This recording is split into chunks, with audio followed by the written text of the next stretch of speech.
The Wyoming Game and Fish Department has released its draft Wyoming Elk Feedgrounds Management Plan for public comment on the department's website.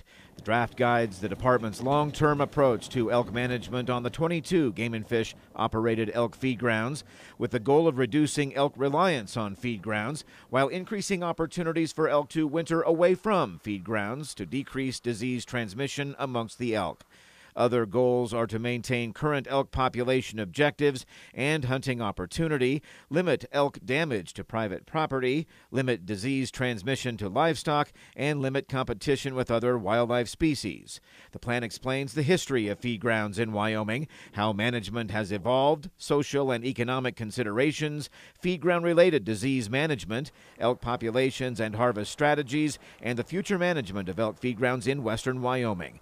The Elk Feed Grounds Public Collaborative began back in December of 2020 with 60 volunteer public stakeholders from a variety of interests, working also in consultation with the National Elk Refuge, Grand Teton National Park, Bridger Teton National Forest, and the Bureau of Land Management.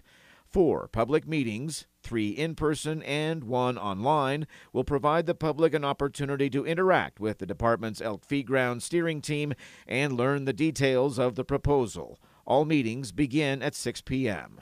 Public comment runs through September 10th. The steering team will make revisions to the draft plan based on comments received and present a final plan to the Game and Fish Commission November 14th and 15th in Cody.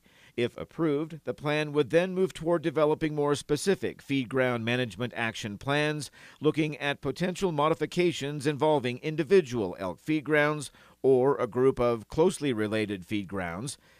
The phase would involve smaller working groups of varied interests, specifically local, potentially affected landowners and stakeholders.